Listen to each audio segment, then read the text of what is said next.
Hello everybody and welcome to the Discover North Korea podcast with me, Zoe, and for the first time in person, friend of the podcast, Greg from Koryo Tours. And we are here together in Beijing.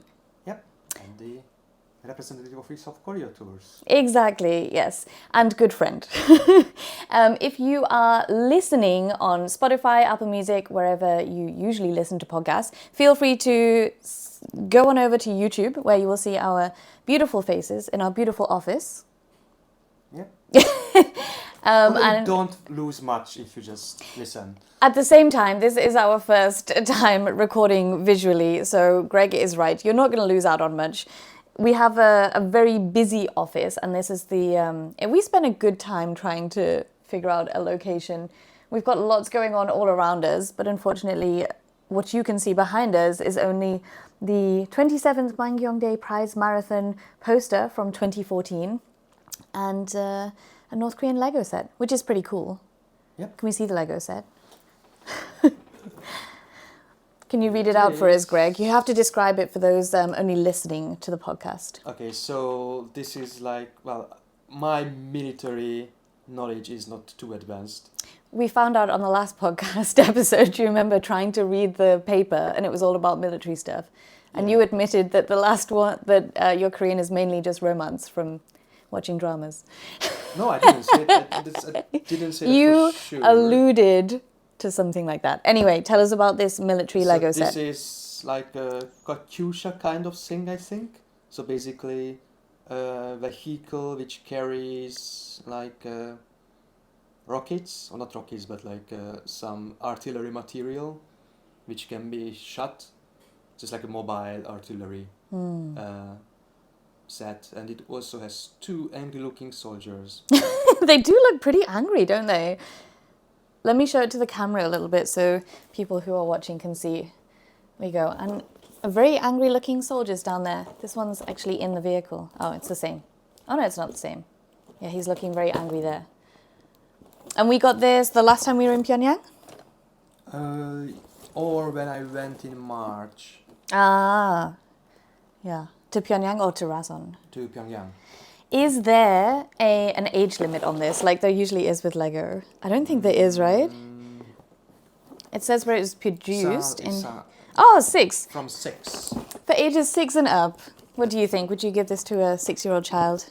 Our colleague Rich has a 6-year-old child. No, maybe we could gift it to one of them. Well, I wouldn't personally, because I don't encourage militaristic worldview, but... Fair enough.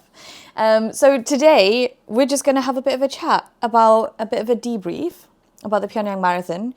When we were there, oh my gosh, it's April already. That means it's been almost 4 months. Sorry, it's April. It's August already, and it was in April, so it's been 4 months almost since the marathon, which is crazy because that means that I also haven't done a podcast episode since then, although I promised everyone. It's been very busy.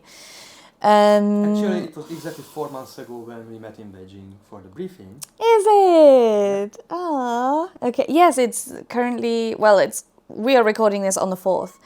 That's crazy. Gosh, so it's been 4 months almost since we saw each other. Yep. Yeah. All right. Well, we're going to have a bit of a chat about the marathon, a debrief. Pyongyang, what it was like to be back in Pyongyang, what our thoughts are about Pyongyang. And then also maybe a little chat about what the future of tourism will bring and Pyongyang Marathon 2026. Yeah. Does that sound okay, Greg? Yeah, that's dive in. Super. So tell me, what are your thoughts about Pyongyang Marathon? Like, how did you find the whole experience? Because you were busy a lot in the office doing a lot of that. Yeah, so first of all, admin. My first trip to Pyongyang wasn't the Pyongyang Marathon per se. I know. I went there all before all of us. That's not the point. As I said, you were the first foreigner back in Pyongyang. No, that is definitely not true.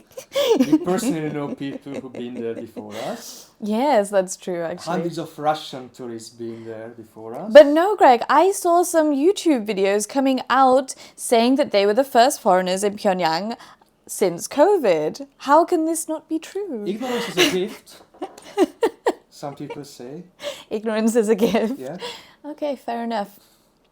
That's another thing that we'll talk about actually is all the YouTubers. Maybe we can have a little bit of a chat because I know that there's a lot of rumors going around about YouTubers closing the country. So we'll have a bit of a chat about that later. Yo, okay. Yeah. Anyway, carry on. You'll tell me about... So long story short, Yeah. I went back to Pyongyang in March this year to meet the representatives of the Athletic Association who are in charge of arranging Pyongyang Marathon and to make, some final arrangements for the event and also for the it wasn't tourism, it was a sports delegation, so basically runners delegation who also had the chance to spend 5 nights in Pyongyang, which pretty much makes sense actually because a lot of people who travel to marathons around the world would stay in the city for a little bit longer, right? Absolutely. I would do that. But yeah, so basically I was also in there in March to make some final arrangements for the not sports event part of the itinerary, but also the discovery part.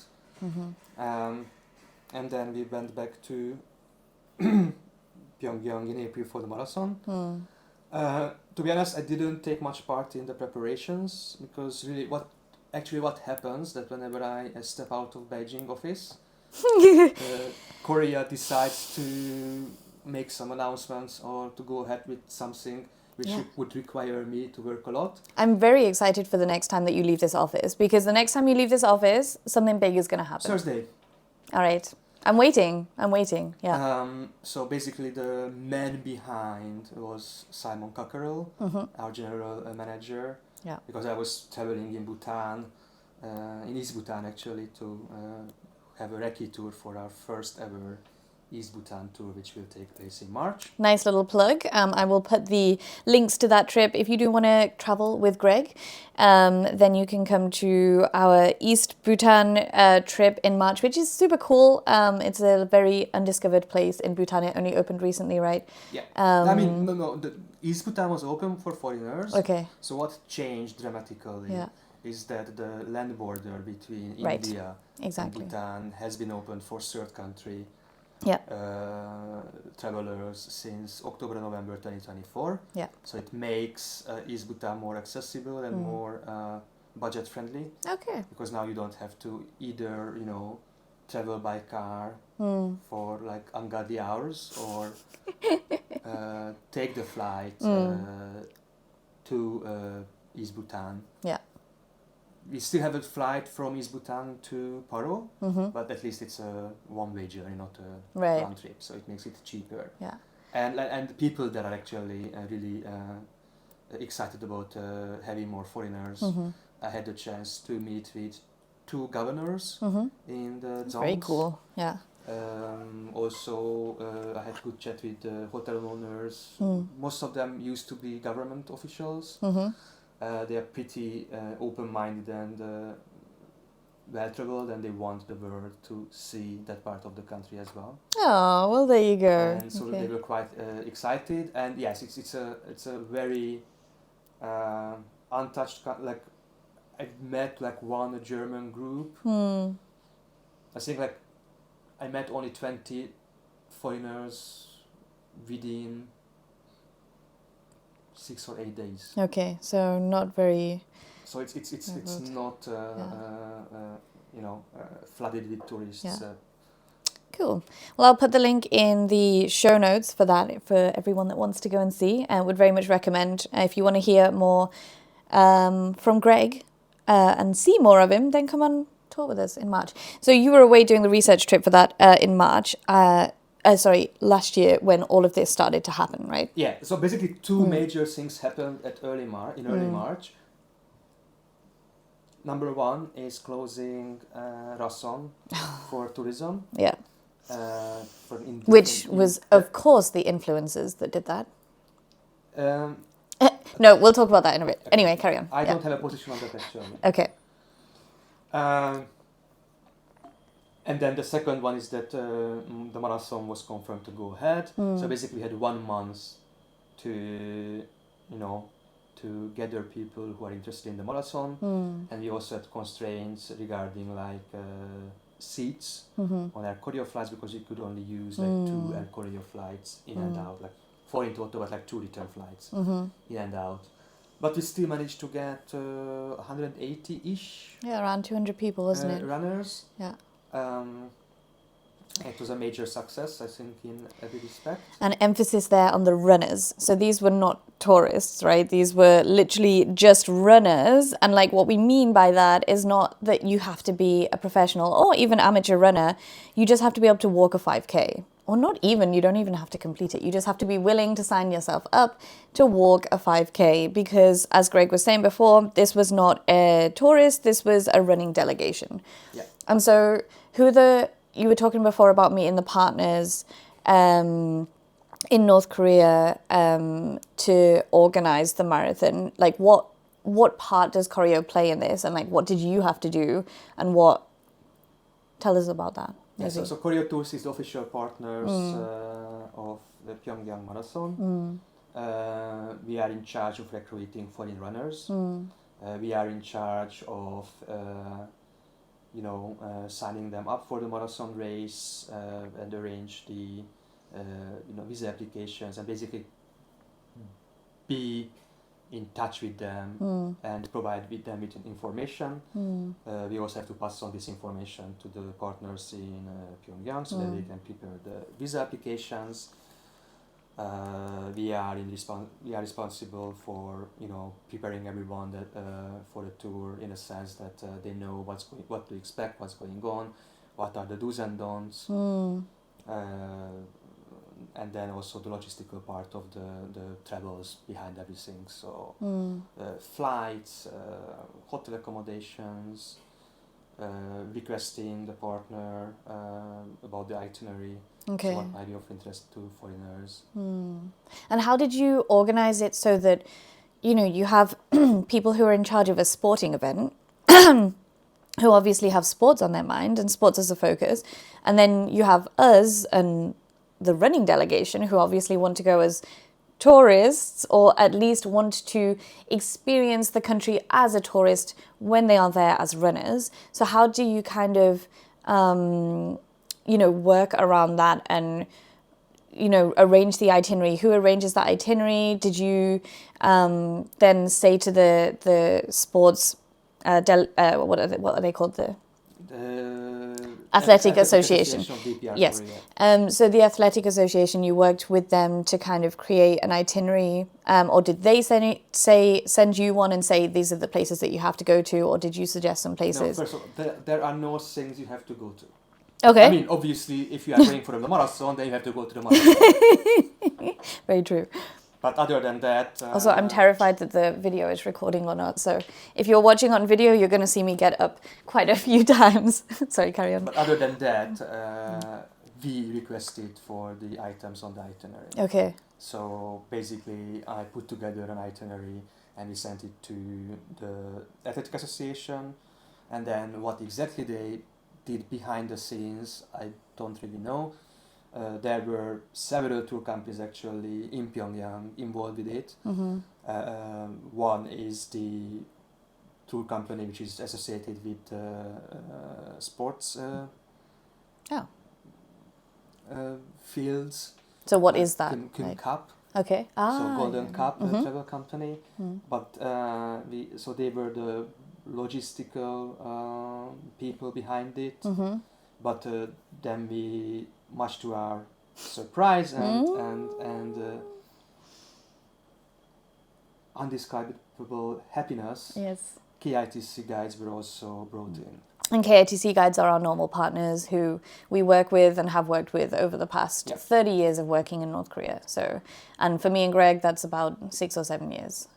2017, so it's 8 years now, actually. 8 years, my gosh. We're getting old now, Greg. Okay, so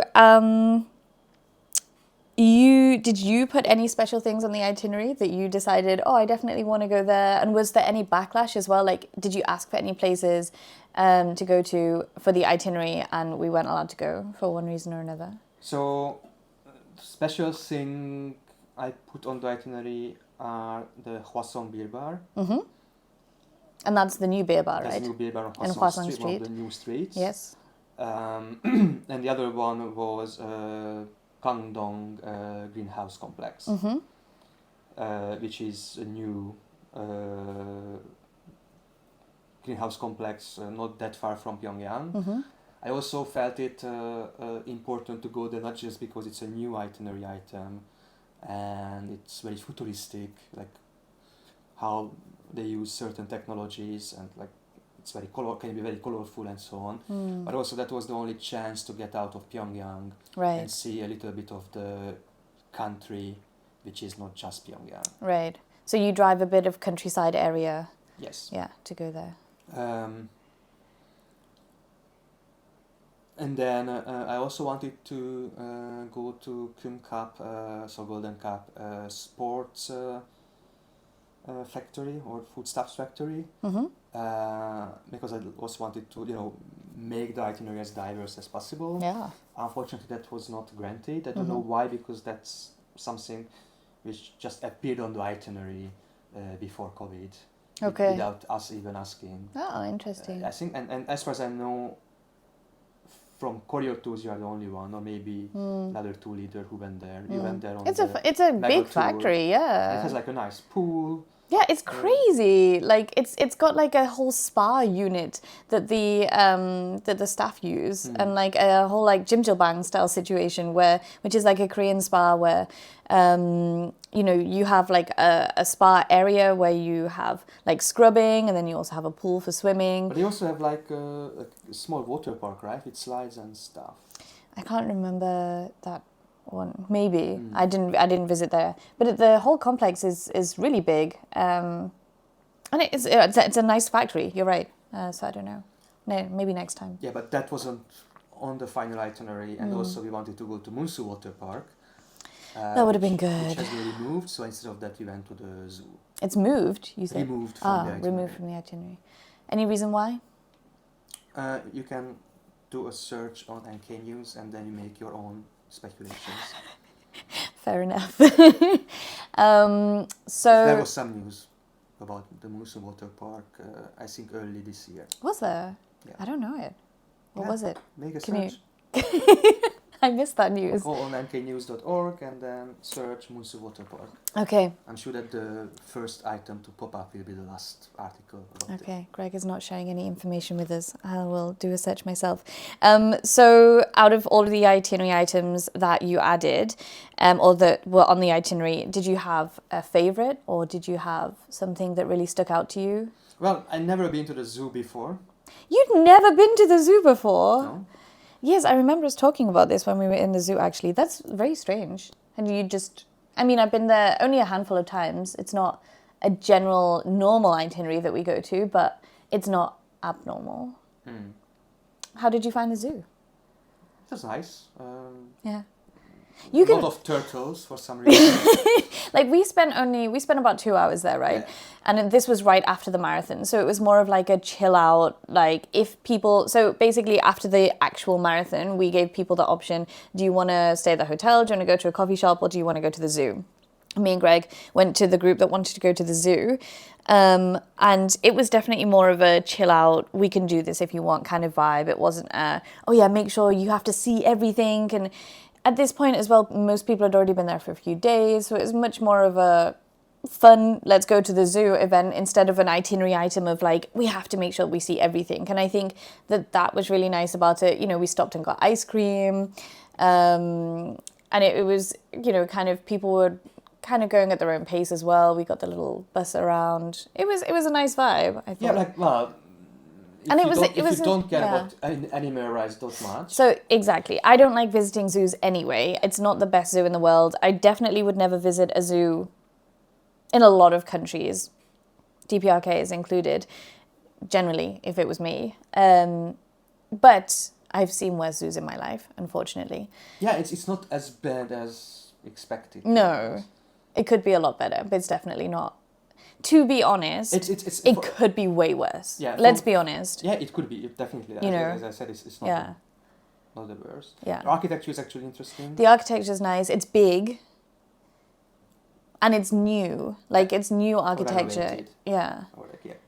And it's all, like, nicely done. Like, it's nice. It's, you know, even if the enclosures are small, they're nicely done. You're right. Like, the architecture is nice, but still. And it was busy as well because it was a Sunday. It was after the marathon. Yeah. So it was quite busy with locals who were probably not planted there just for us. For sure. Like, you know, it's nonsense to claim that. Yes. And also it's a good way to, like, if someone, like, for example, our founder director Nick Bonner, he has quite tricks. Oh, I love this. I wish I caught more of this on camera. And so he good. reached out to little kids and So also cute. actually some little kids reached out to us. Really? Really? Yeah, like speaking in English, like a little bit. Oh, yeah. Um, Sorry, kicking you there. So it was quite a nice human experience. Yeah, because Nick went over, I can't remember, so if you ever see Nick with little, with kids, like he's the best with kids. And I've seen him many times, like he does lots of magic tricks and stuff. Yeah. I can't remember what he was doing with these kids, but like so these kids, it was really cute as well, because they were obviously like following us around, being like, oh my gosh, what is this massive, like, to be fair, if I was a little kid and I saw this massive group of foreigners, probably the first time in my life to see foreigners, because they mustn't have been that old, like maybe 6 or 7. There's been no foreigners there for the past few years, right? It's probably the first time that they've seen foreigners. They were super curious, following us around a little bit, and then Nick started to like joke around with them, do some magic tricks. Oh, and then the kids started to like copy his magic tricks. He was doing something, he does... Like these illusions with his hands and stuff. And then they were trying to copy it. It was very cute. I wish I got more on camera, but then I think they got scared at one point and ran away. But yeah, the zoo is a nice one. How's the greenhouse? You haven't been to the greenhouse? I haven't been to the greenhouse, no. The greenhouse was interesting. Well, tell us about the greenhouse, because it's very visually interesting, actually. Lots of purples and greens I have in my mind. What is the greenhouse? Tell us. So it used to be a military airport, and there's quite a few military airports now that are being turned into greenhouses. If you're watching this online, by the way, I'll probably try and put some photos over the top so you can see them. Otherwise, you can go to the show notes where we have a blog on the greenhouse. Carry on. And so that's the story behind it. And they built a massive greenhouse complex, which is supposed to provide Pyongyang with all kind of vegetables. Like basically at the end of the exit, people could buy tomatoes and cucumbers, which were grown there, but they also grow like cilantro and like greenery as well, and like different so different greenhouses have different kind of vegetables and also different kind of technology. It's like one of the greenhouses, I think like they are rotating the... I've seen those big rotating machines. Vegetables so that like they get light. Yeah. Equally, and there's some like watering system. I can't recall because the very futuristic building when they have these colors, that's for some special technology. Okay. But I can't remember the technology behind it because, to be honest, I'm not an agricultural expert. You're not? No, even though I worked on a banana plantation for months. So random. Fair enough, yeah. But really, I think what really makes the visit worse to the greenhouse farm is A, a less urban environment, B, getting out of Pyongyang. Yeah. I think for me, the greenhouse, because I still haven't been there, it definitely looks like I get it, don't get me wrong, when people say, oh, it's just here for us, oh, it's just here for show. The greenhouse is one that I've only seen pictures of, and it looks really impressive, it looks new, it's a massive complex, and still, in the back of my mind, I have some prejudice of, are they really using that? Are they really producing food there? Are they just, showing it off to tourists, things like that? And I know that that's not there true. Are no tourists to show it up. No, don't get me wrong. Listen, the reason... Do you really build something? No. This is me, right? The reason that I'm saying that, I get it, you don't build something just for tourists. Or, especially if they don't exist. Yes, exactly. You're totally right. It's just, for me, the greenhouse looks like one of those places that it genuinely looks really impressive. And I think that's the reason why you start to think, oh, is it really just there for tourists? Is it, are they really using it? And it's interesting to me that even I have these kind of prejudices of, I never once really thought that, but it's one of those places that kind of looks like it and kind of crosses your mind. Okay, let's put it into context, okay? So, wherever we go is real. Yeah. It's not the best representation of the average. It's the best representation of the concept. Yes. So did you get a feeling that like for example, sometimes we end up going to factories on Sundays. Sunday is a day off. And then why some people would think it's fake, because in that case they will definitely send people there just to show foreigners that it's working, it's something which is producing, even though it's a Sunday. So there is an element of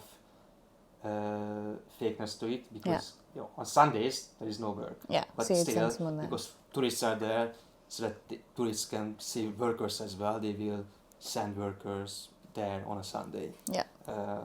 Actually, you can read about it in Andrea Brahimian's book, Being in North Korea. Okay, very cool. Link in the... Very good. Oh, you're learning. Well done, Craig. And also, of course, it's used for propagandic purposes, domestically and internationally as well. Yeah. But you got a feeling that the food there is actually, it's fully functional, was your feeling? Well, I touched the vegetables. No, is it, they're using the greenhouse outside of the week of the Pyongyang Marathon.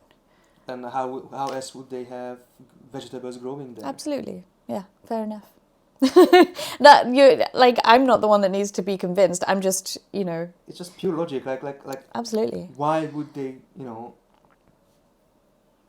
Why would they allow us to go outside of Pyongyang, drive through the countryside, see other forms of agriculture, which is basically manual agriculture. So like human and animal power. Yeah. And animal power is like a luxury. So it's interesting. To go here and then they would plant, vegetables in most of the greenhouses. Yeah.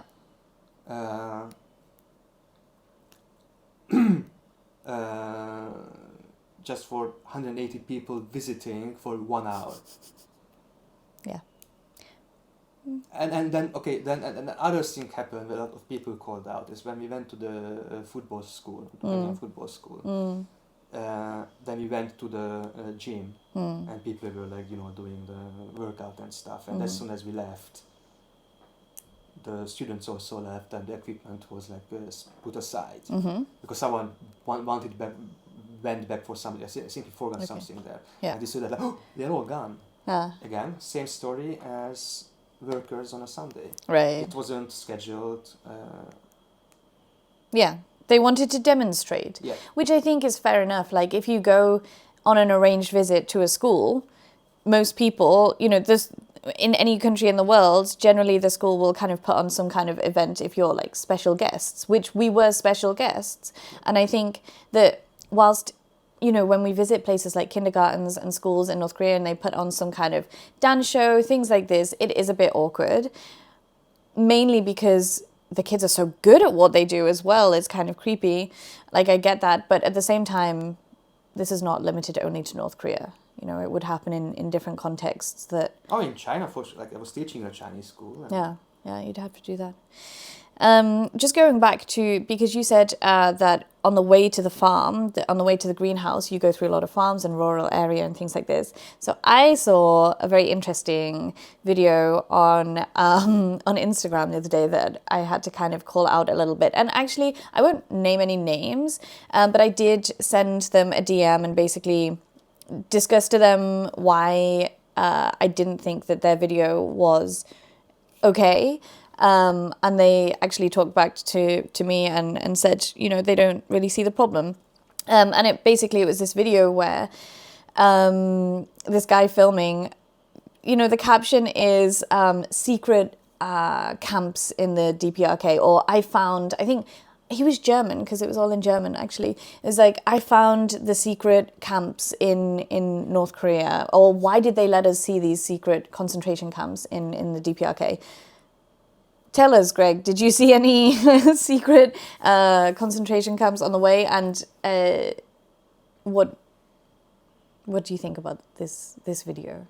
I haven't seen the video. Okay. That's number one. Number two, I would try and find it, but my phone is recording. Number two, there are concentration camps in North Korea. Okay, so by no means we're going to deny it.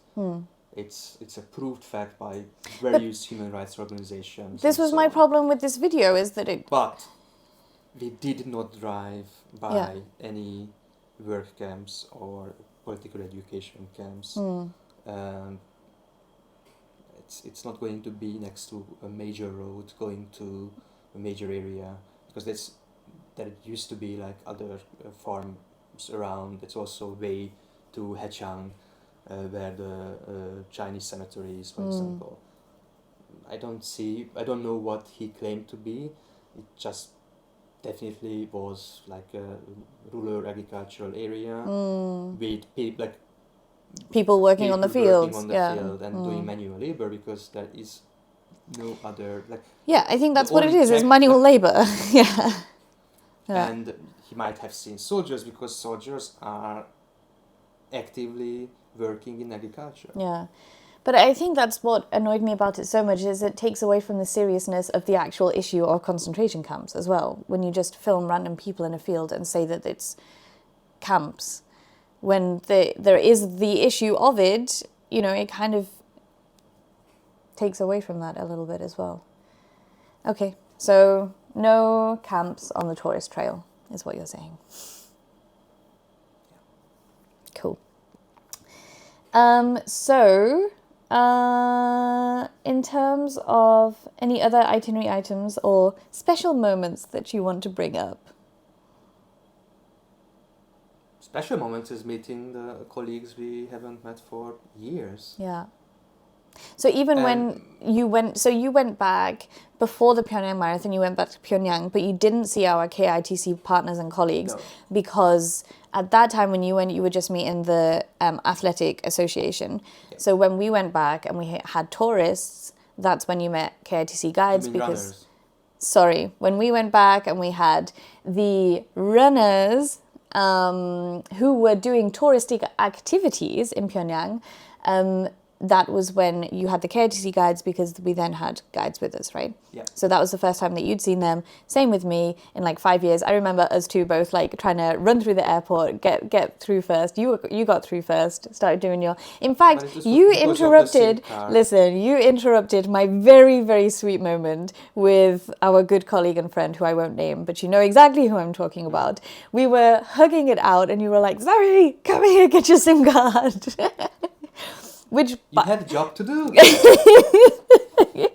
But you just said that the most special moment for you was meeting your Korean colleagues. You broke up that moment for me. Okay, but you know that I was dealing with another Korean. Who you ended up spending time with, and she can be quite, you know...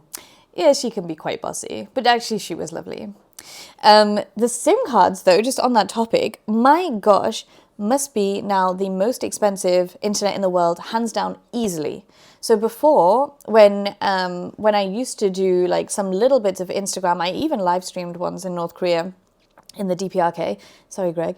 When pre-COVID, I would spend probably about 200 euros on a 5-day trip, and that's using quite a bit of internet. And but still in low data mode, you know, still doing the absolute bare minimum, but uploading maybe a few videos, that kind of thing. This trip, my gosh, I don't want to admit how many hundreds of dollars that I spent, but I think it worked out, is it 30 cents per megabyte? It is now? I have my notes somewhere, but I can't remember Yeah. numbers. Anyway, I think it is literally per megabyte 30 cent or 3 cent. Either way, even 3 cent per megabyte is crazy. I think it's 30 cent per megabyte. I ran through that SIM card's internet like nobody's business. My gosh. And it wasn't working properly. Like Yeah, it didn't work properly. The internet in Yanggakdo, the Wi-Fi was working. You didn't try? Okay. Not Yanggakdo, Sosan. Oh, sorry, Sosan. I did try it when I was there for the fam trip. Yeah. But during marathon, no. Yeah. Yeah, but having Wi-Fi there in the I have to say having Wi-Fi there in the hotel kind of changed the tour dynamic a little bit, because people would be hanging out on the Wi-Fi instead of hanging out. At least in my group, there were not. Although I largely misread some of the members in my group, but my group wasn't that obsessed with like being online and stuff, and they were quite involved. Yeah. To be fair, so how it works for those that you know, weren't in the marathon and weren't there, it's quite frustrating to get online. It's one of those ones where you pay per, you know, you pay a 10-minute block, a 20-minute block, and you get a code, and then they have to mess around with your phone a little bit as well. There's I don't know what they put in, but they take your phone, they do stuff for you, and then it kind of works. No, they didn't. Oh, they took, well, okay, maybe they just took my phone because I couldn't figure it out. Either way, it's one of these code things, and it's not super, and when you have 200 people trying to use it, you know, okay, 200 people not, but when you have more than 3 people, which is more than they've probably ever handled before, you had to wait in a queue to try and get it. Anyway, it was cheaper than the SIM card. Do you remember how much it was? Maybe like 20 renminbi for 10 minutes or something.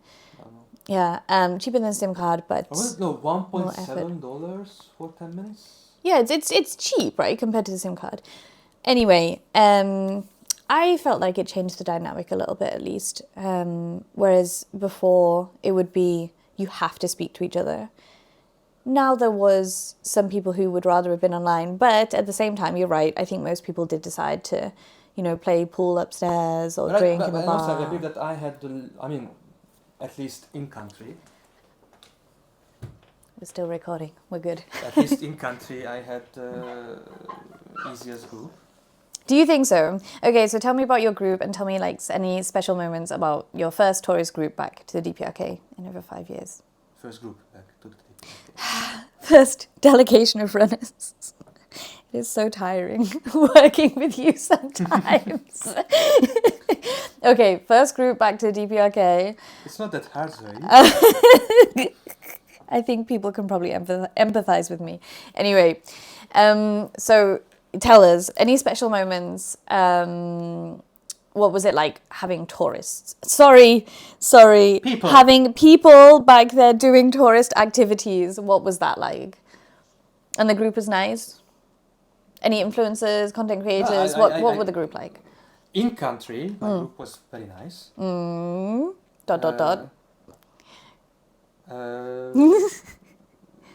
And I had they were very engaged, very a lot of questions. I had a lot of very good conversations. What kind of people did you have in the group? Was it a big mix? A lot of runners, a lot of non-runners? Some, country collectors, the good and the bad kind, and like finishers. Like for some, it was the last country to visit out of the. Oh yeah, we did have a big group of about 20 who were visiting like their last country, right? I didn't count them, or it could easily because they clicked as a.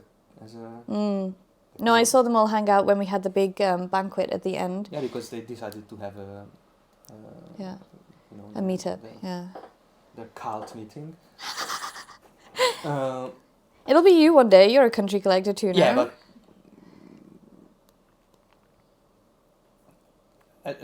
as I pointed out, there are the good and the bad ones. Okay. So you are obviously a good one. And Anyhow. Say no more. And it's just my subjective assessment, okay? So I don't want anyone to, to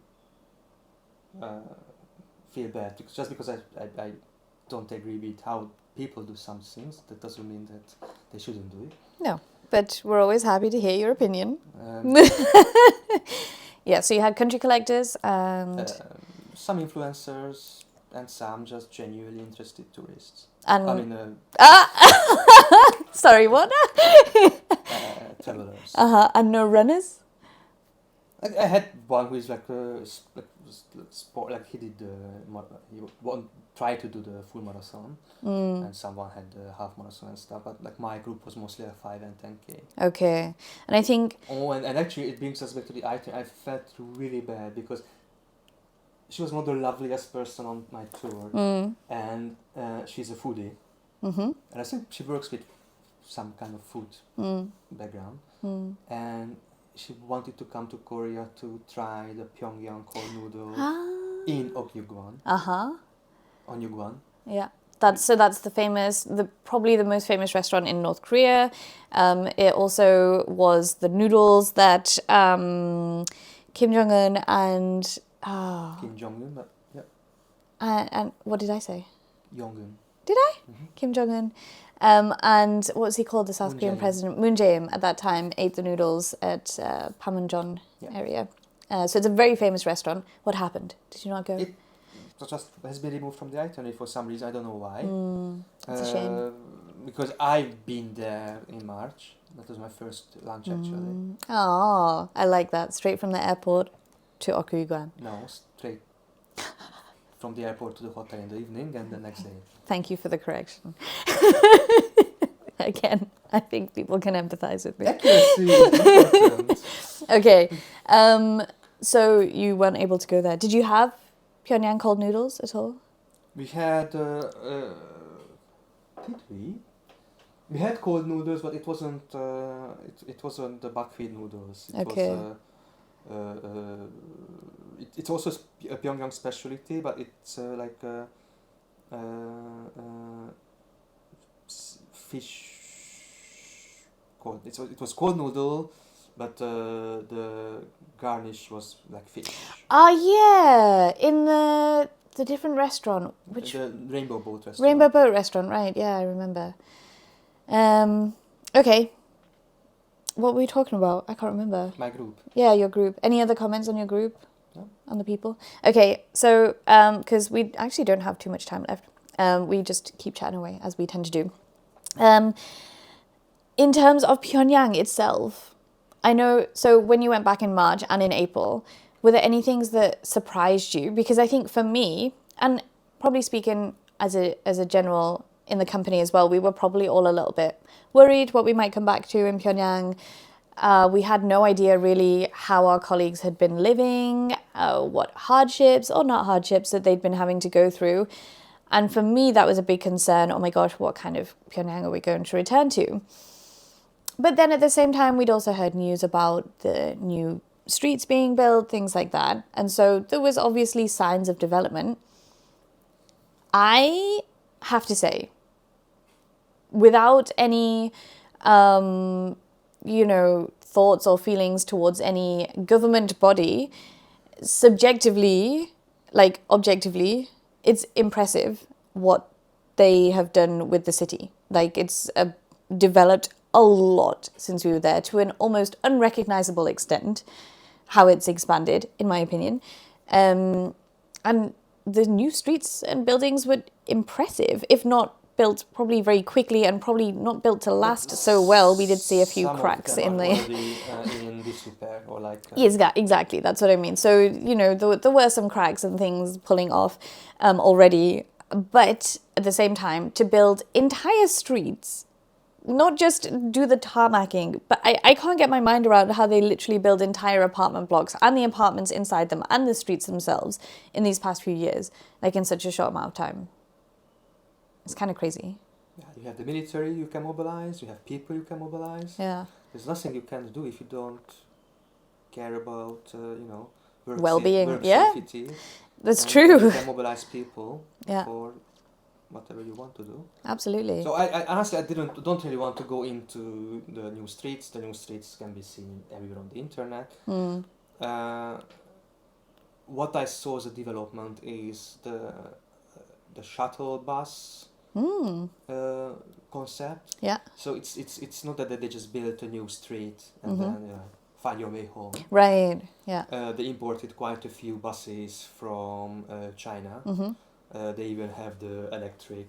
So it's not like, So it's a proper working, 100% functioning bus from China, imported from China. You can see them like during rush hour, like buses after buses going to the new districts. So that was like a big wow for me. Also, like when we were driving around in the night, and you looked into these like small shops. They were full of goods. Yeah. Probably locally made goods, which not the best quality, but at least it means that there is a middle class who can afford buying snacks and stuff. Yeah. That's the thing, the middle class. Female drivers was a new thing. I can't recall seeing save the trolley bus and tram drivers. I can't recall seeing women driving cars, and I did recognize or notice a few female drivers, which is again huge step ahead. So there's a kind of a liberation movement for women going on, I think. I haven't seen it, but apparently there are home delivery services now. Not just for food, but for pharmacy goods as well. Yeah. QR code payment. We saw that in the zoo. Do you remember with YJ paying for that ice cream? She paid with QR code payment. That's cool. Messaging app now with emojis and stuff. Yes, yeah. I saw that. Like when they used to message previously, like 5 or 6 years ago, it was an SMS messaging system. So they would pay per message, like we used to do 10 years ago, before WhatsApp. Is WhatsApp around 10 years? I'm feeling old now. So they used to, have to shorten their messages, things like that. But yeah, now they have a completely normal messaging system. And now you don't have to go to a physical app store to Yes. download movies and stuff. You can download it using the intranet. Yeah. So at least it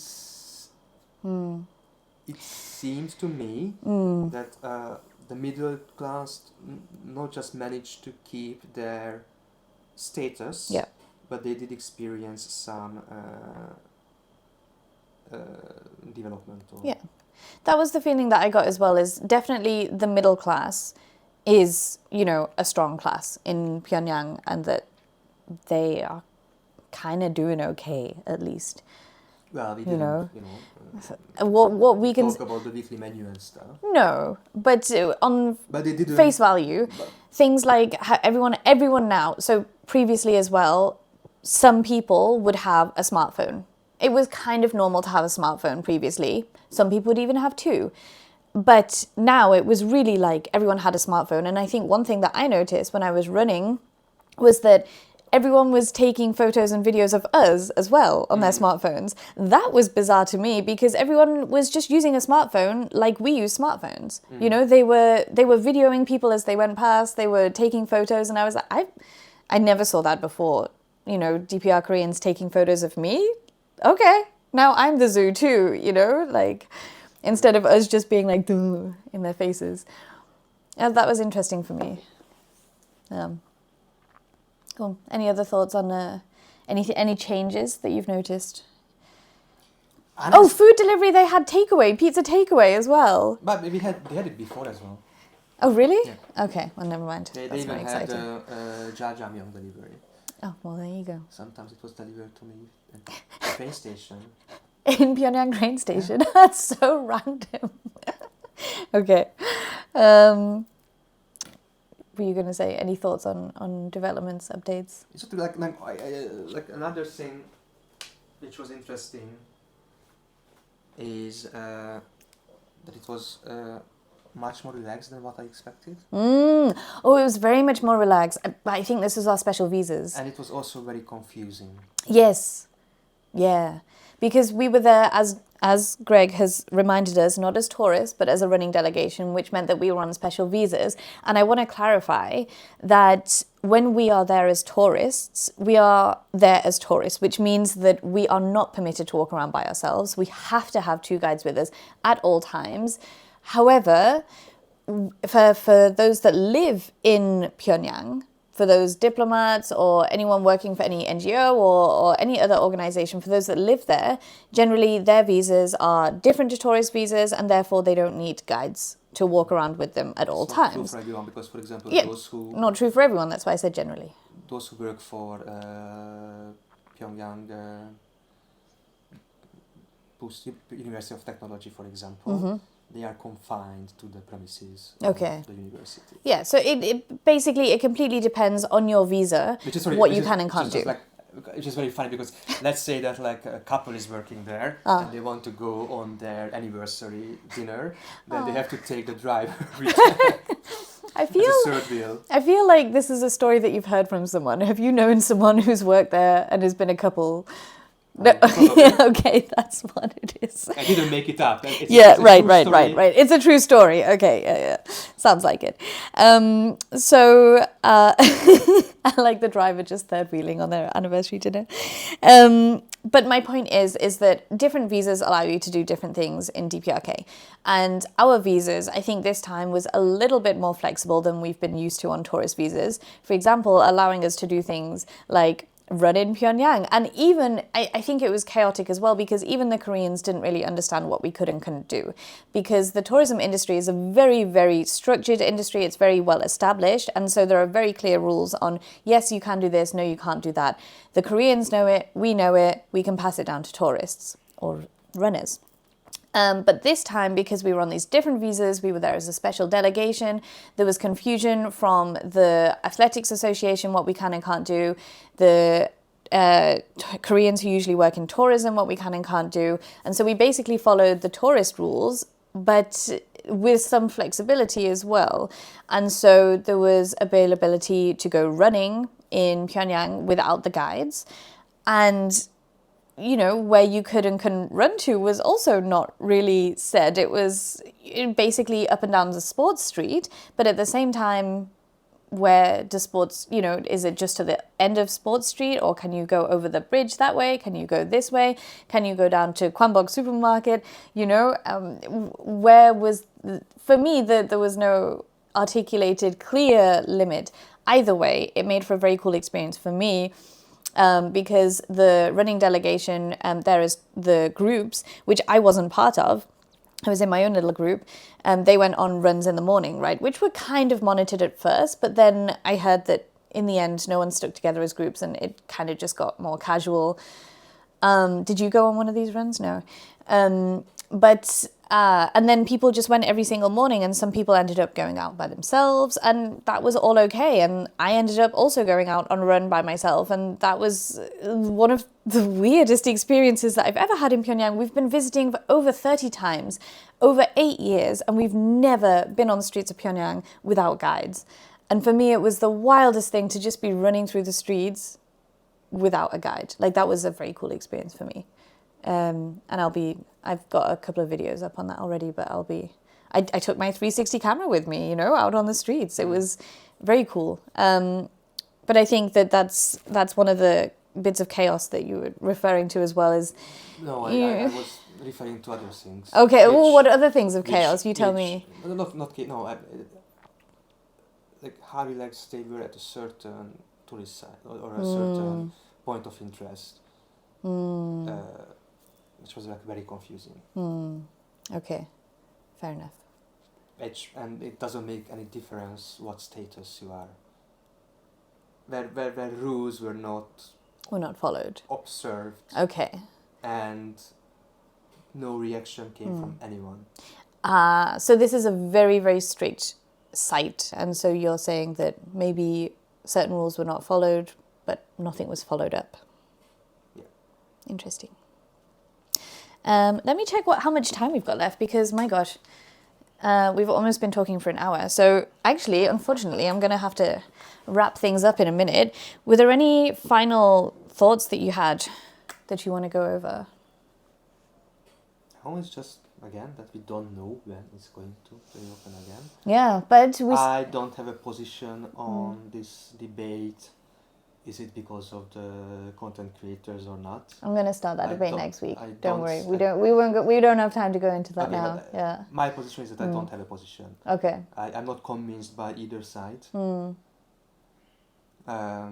Well, to be fair, my position is that, I think it can be multiple factors, and it's probably maybe one of the factors, but I don't think it's the be all and end all. Yeah, but some people push it that, that's the main reason. I know. Some people deny it quite confidently. And I suggest, again, I don't know. Yeah. And be humble enough to say, I don't know. Don't have an opinion if you don't, if you can't, these kind of things, if you can't back them up with facts. Very nice. And so that would be a great place for us to stop. But firstly, I want to just mention that for those interested traveling in the Pyongyang Marathon 2026, whether it be as a tourist or whether it be as a running delegation, we don't yet know. However, the early bird signups are now open. We don't have a date. We don't have an itinerary. We don't have any plan what may or may not happen for the Pyongyang Marathon 2026. But what we can say is that it's confirmed to run. It will happen, and we will take people there, maybe in the same capacity as this time, maybe in a slightly different capacity, maybe for longer tours, maybe for shorter tours. Who knows? But sign-ups are now open. Sign up for the race itself. Sign up for the race, and if you sign up now for the race, then you get 50% off your race entry fees. So I would recommend to sign up for that now. It's going to end at the start of September. I think it's the 1st of September, I think. So make sure to put your name down. It's completely free to put your name down anyway. Try to be as less involved in marketing as possible. This is a surprise to no one. And of course, Greg and myself will be heavily involved in Pyongyang Marathon 2026. If we don't return anytime sooner this year, let's see. Because you also have potentially a very interesting event in October for the Pyongyang Marathon, for the Pyongyang International Film Festival that you are maybe going to be involved in. I'll leave it at that for now, unless you want to add anything to that. I have nothing. Again. Okay, we'll leave it at that for now. It's not just opinion, it's also, if you don't have facts to back it up, then don't say it. And I have no facts to back it up if I'm going to be able to go or not. Okay, so maybe we will hear from you soon from Pyongyang at the film festival. Maybe we won't. Let's see. Yes, maybe no. All right. Maybe. Well, maybe even sooner. Maybe so. Yeah, I don't know. Yeah. So thank you for coming on to the show today. Hopefully we'll have you back at some point soon. And thanks to all our listeners. Do you have anything to say to our listeners? Do you have anything you want to plug? No, not anymore. Okay. Can they follow you on Instagram, or you're not bothered? They can, but it's pretty boring. Okay. I'll put your Instagram in the show notes if they want to look at that. They want to be, say one post in a year. Okay, I'll let them know. Probably about airplane food, then yeah. Cool. Very true. And if you do want to come on tour with Greg, he is actually running our High Pamirs tour, Turkmenistan tour, and Bhutan tour for next year. Okay. Bookings. Well, then they can come next year. Maybe it'll be one of us that's doing it next year as well. Anyway, check out the website for international tours whilst DPRK tours are not available. And maybe, hopefully, see you in an episode next week. If not, in the next couple of weeks, going to try and get this podcast back up and running properly. Right. Thanks for listening and watching. And like and subscribe. Wow, thanks, Greg. Bye.